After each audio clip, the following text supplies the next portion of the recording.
Imagina la escena, no como una pintura antigua o un pasaje leído apresuradamente. Imagínala con el realismo brutal que la situación exigía. La noche de la Pascua fue de terror y liberación.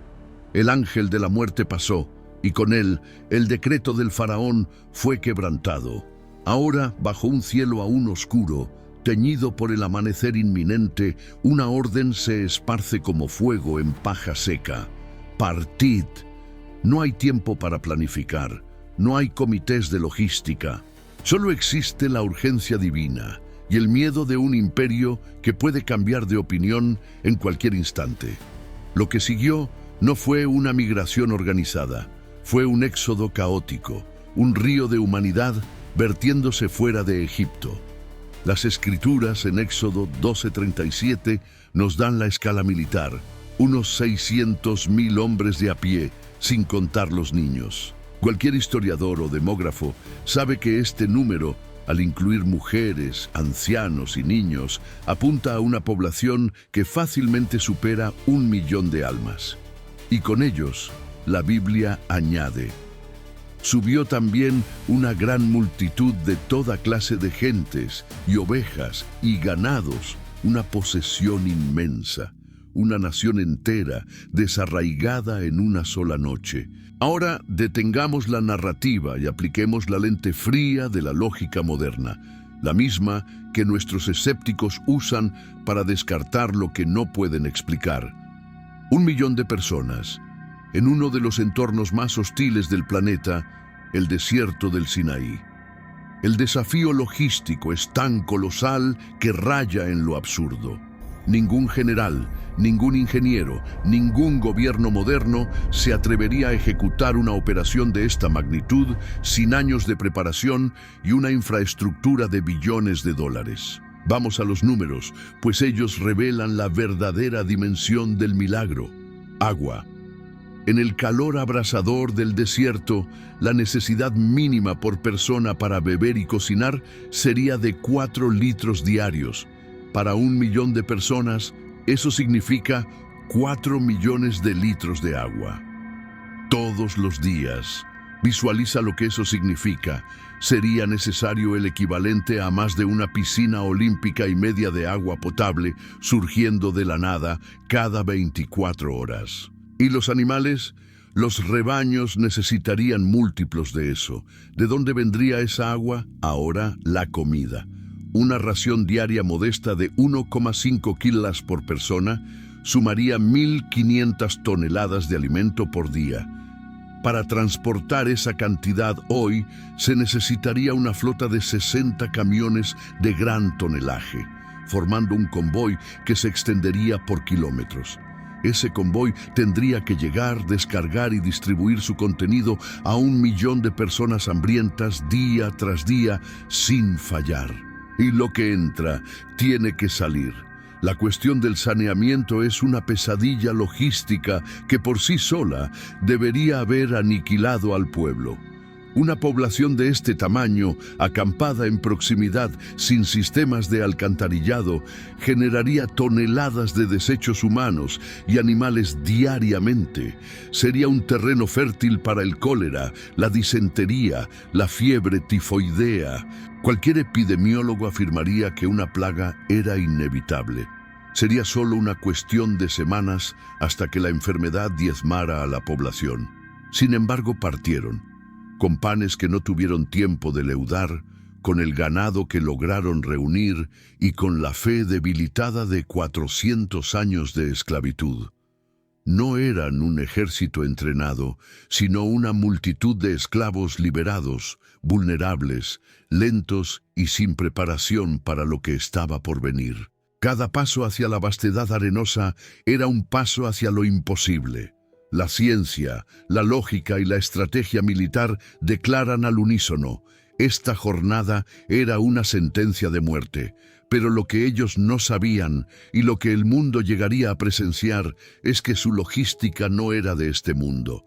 El general que los lideraba no calculaba recursos, él los creaba. Y si la propia supervivencia diaria ya parece un milagro inexplicable, prepárate. Porque los métodos que Dios usó para proveer agua y pan del cielo no solo sustentaron a su pueblo, sino que continúan desafiando toda y cualquier explicación científica hasta el día de hoy. La euforia de la libertad es la primera en ser consumida por el desierto. Tras la huida, la sed se convierte en el nuevo faraón, un tirano invisible que oprime a cada hombre, mujer y niño. Imagina la desesperación, el sol implacable, la garganta seca, el llanto de los niños resonando por el campamento. La murmuración del pueblo se eleva contra Moisés. Una ola de pánico y acusación. Fue para matarnos de sed que nos sacaste de Egipto.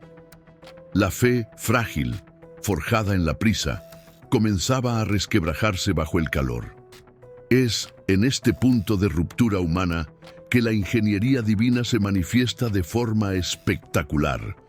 Dios ordena a Moisés: golpea la roca y de ella saldrán aguas. Piensa en esto no como una metáfora, sino como un evento geológico e hídrico. El desierto del Sinaí es una masa de granito antiguo y piedra caliza. Encontrar agua allí no es una cuestión de cavar un pozo, es una imposibilidad geológica. Sin embargo, lo que sucede en Horeb, registrado en Éxodo 17, desafía la propia constitución de la materia. Moisés, ante los ancianos de Israel, levanta su cayado y golpea la roca. Lo que sigue no es un goteo, no es una pequeña fuente. La palabra hebrea sugiere una grieta, una ruptura violenta de donde brota un río. Imagina el sonido.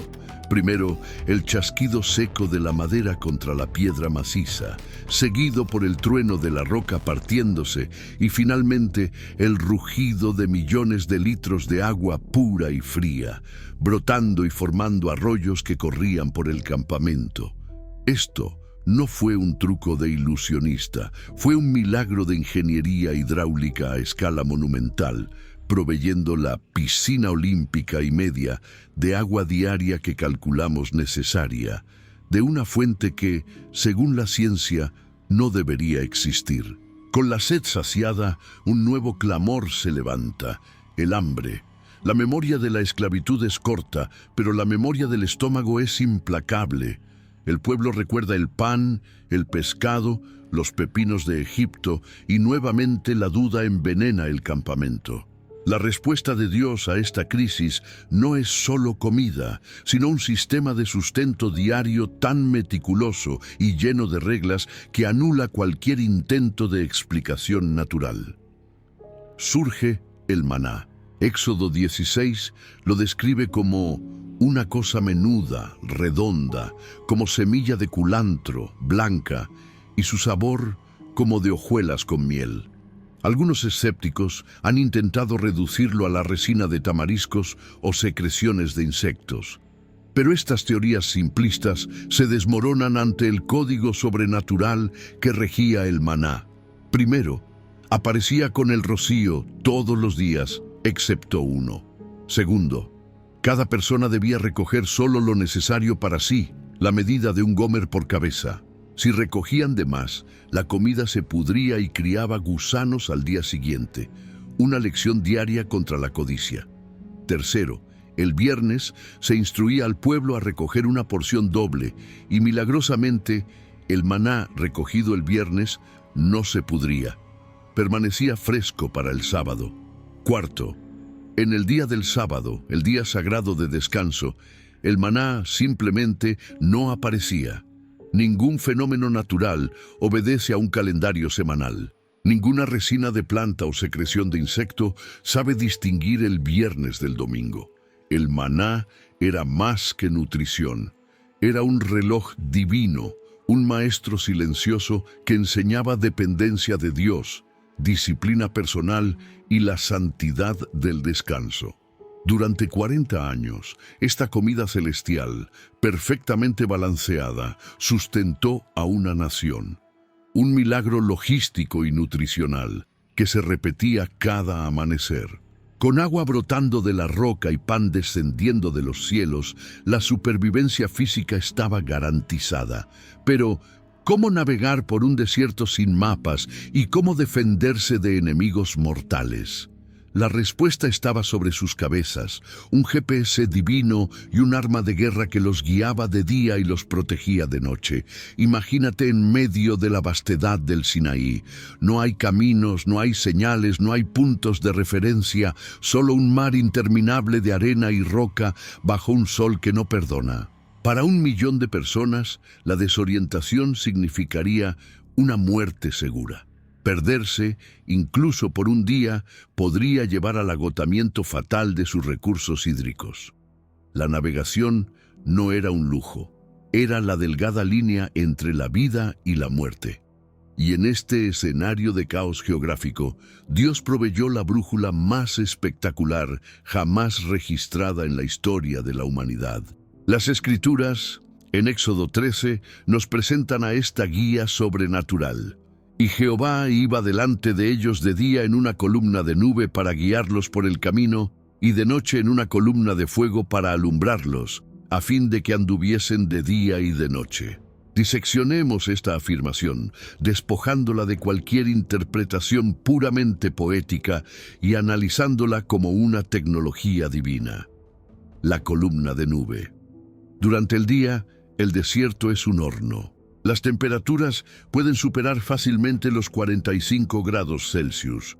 La insolación y la deshidratación serían enemigos constantes, cobrando vidas, especialmente entre los ancianos y los niños.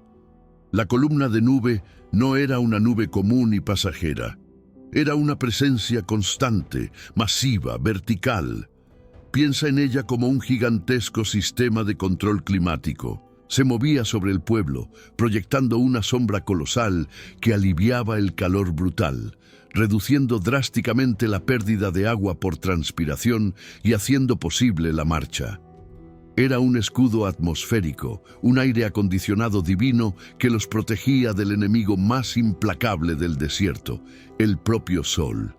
Y cuando llegaba la noche, trayendo consigo una oscuridad absoluta y temperaturas gélidas, la nube daba paso a su contraparte, la columna de fuego. Imagina la escena, un pilar de luz y calor perforando la oscuridad del desierto, visible a kilómetros de distancia. Para el pueblo de Israel era un faro, una fuente de luz que permitía la continuidad del viaje y un calefactor central que ahuyentaba el frío cortante de la noche. Era el punto de referencia inconfundible, el norte verdadero que nunca fallaba, garantizando que la nación de 1 millón de almas se moviera al unísono, sin dispersarse en la inmensidad oscura. Pero la función de esta brújula sagrada iba mucho más allá de la navegación y el confort. Era un arma de guerra estratégica. Cuando los amalecitas atacaron en Refidim o cuando el ejército del faraón los acorraló contra el Mar Rojo, la columna se reposicionaba. El libro de Éxodo 14, 19, 20 describe este movimiento táctico con una precisión impresionante. La columna se movió de delante de ellos y se puso detrás, quedando entre el campamento de Israel y el ejército egipcio. Para los israelitas, continuaba iluminando el camino. Para los egipcios, la Biblia dice que era nube y oscuridad, sembrando confusión, miedo y parálisis total. Era una barrera impenetrable, una manifestación del poder de Dios que cegaba y aterrorizaba al enemigo mientras protegía a su pueblo. Era el GPS divino, indicando cuándo marchar y cuándo acampar. Si la columna se movía, ellos se movían. Si se detenía, ellos se detenían. Por 40 años. Una demostración diaria y nocturna de que no estaban solos. El liderazgo de su viaje no estaba en manos de Moisés, sino en la presencia visible e innegable del propio Dios. Con sustento milagroso y una guía celestial, el pueblo estaba alimentado y orientado. Pero un peligro aún más insidioso amenazaba con destruirlos desde dentro, la enfermedad. Como en un campamento de 1 millón de personas sin saneamiento no fueron arrasados por epidemias. La respuesta reside en un código de salud divino, tan avanzado que la medicina moderna solo lo comprendería milenios después. Hemos cubierto la logística, el agua, el alimento y la navegación, cada uno un milagro en sí mismo. Pero ahora nos enfrentamos a un desafío que, para cualquier experto en salud pública, sería el golpe de gracia. 1 billón de personas viviendo en un campamento denso, en condiciones primitivas, por 40 años. Esto no es solo una receta para el desastre, es una bomba de tiempo biológica, sin sistemas de alcantarillado, sin conocimiento de microbiología. La propagación de enfermedades infecciosas debería haber sido inevitable y devastadora.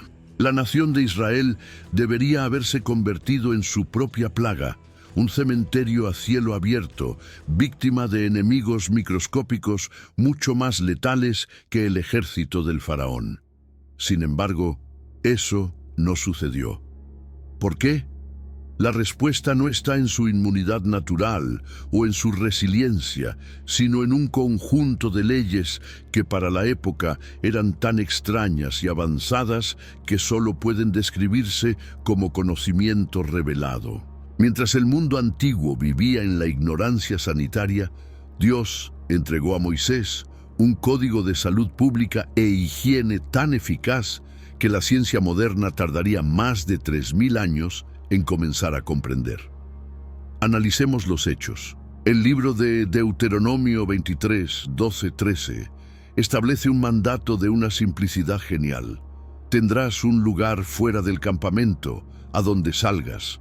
Tendrás también una estaca entre tus armas, y será que, cuando estuvieres allí fuera, cavarás con ella, y luego, al volverte, cubrirás tu excremento. Imagina la escena. Una ley divina que instituye el primer sistema de saneamiento básico a gran escala de la historia.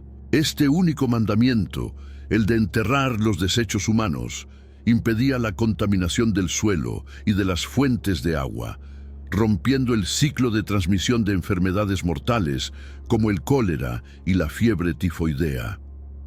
Es la base de toda la higiene militar y civil moderna, entregada a un pueblo en el desierto hace 3 milenios y medio. Pero la genialidad divina no se detuvo ahí.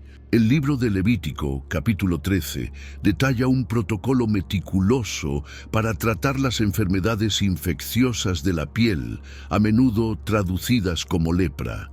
La ley era clara. El individuo sospechoso era llevado al sacerdote, que actuaba como un verdadero oficial de salud. La persona era examinada y, si era necesario, puesta en aislamiento por 7 días. Después de 7 días, una nueva inspección. Si la condición persistía o empeoraba, el aislamiento se extendía. Esto, señoras y señores, es la invención de la cuarentena.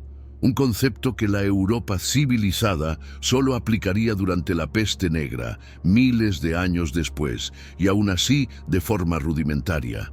Dios estaba enseñando a su pueblo los principios del control de contagio en medio del desierto. Además, las leyes levíticas estaban repletas de mandamientos sobre la purificación. Lavar las manos, la ropa y el cuerpo después de tocar un cadáver o cualquier cosa considerada inmunda. Lo que parecía un mero ritual religioso era, en la práctica, un manual de procedimientos antisépticos. Dios estaba inculcando en su pueblo la importancia de la higiene, un conocimiento que salvaría innumerables vidas, aunque ellos no comprendieran los gérmenes y las bacterias detrás de las órdenes. Era una muralla invisible contra la muerte, construida con mandamientos divinos. Sobrevivieron. Contra todas las probabilidades logísticas, nutricionales, geográficas y epidemiológicas, sobrevivieron. Pero Dios no rescata a un pueblo de la esclavitud simplemente para mantenerlo vivo en un desierto. Cada milagro, cada gota de agua de la roca, cada grano de maná y cada ley de salud era una pieza en un plan mucho más grande. La supervivencia era solo el escenario. El verdadero propósito era la transformación. Sobrevivieron. Contra toda lógica humana, fueron sustentados. Agua brotó de la roca, pan descendió de los cielos, una columna de fuego rasgó la oscuridad y un código de salud divino los protegió de la peste. Cualquiera de estas maravillas sería el mayor milagro de la historia. Pero la verdad tremenda, el secreto detrás del Éxodo, es que la supervivencia física nunca fue el objetivo final. Era solo el escenario. El desierto no era un obstáculo en el camino hacia la tierra prometida. El desierto era el camino, era el yunque de Dios. Imagina la mentalidad de un pueblo que solo conoció 400 años de esclavitud. Su identidad fue aplastada, su voluntad subyugada, su fe un recuerdo lejano. Pensaban como esclavos, actuaban como esclavos y, en el fondo de sus almas, se sentían como esclavos. Sacar al pueblo de Egipto fue un acto de poder que duró una noche. Sacar a Egipto de dentro del pueblo. Eso requeriría 40 años en el horno del desierto.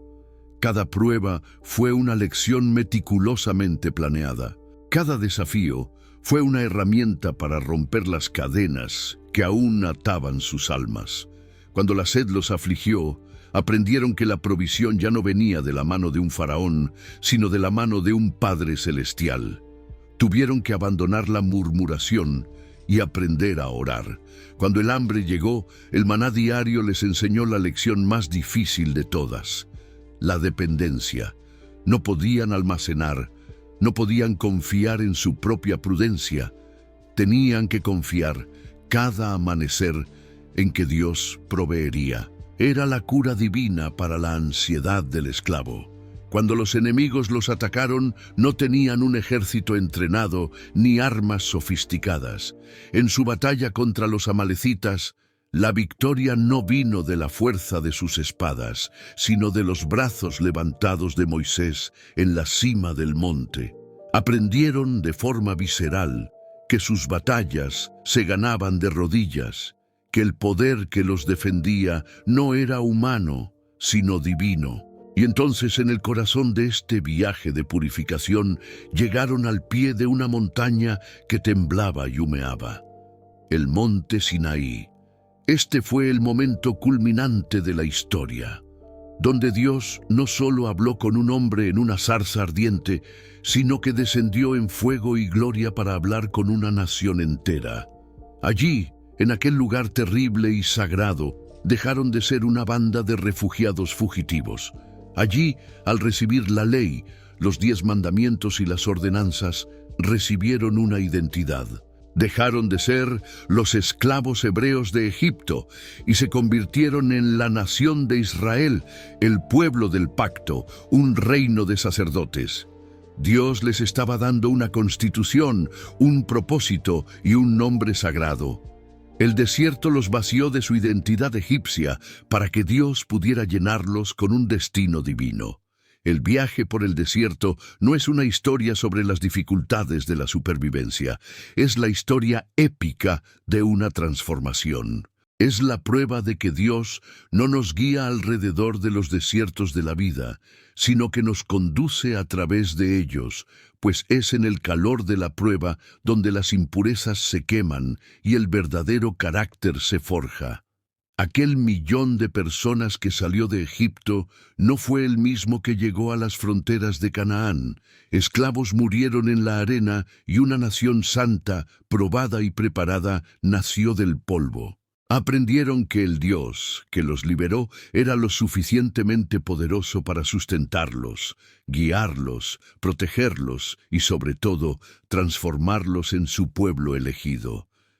¿Qué has estado construyendo en tu propio desierto? ¿Qué tipo de fe se está forjando en tus luchas e incertidumbres? Recuerda, el desierto puede ser el lugar más íntimo de encuentro con el poder de Dios. Si crees que Dios usa los desiertos para fortalecernos y prepararnos para un propósito mayor, declara tu fe en los comentarios. Escribe: Señor, fórjame, Ahora que has sido testigo de cómo Dios forjó a su nación en la vastedad del desierto, haz clic en el video que aparece en la pantalla para descubrir los secretos de la construcción del tabernáculo, la sagrada morada de Dios que viajó con ellos en cada paso de esa jornada épica.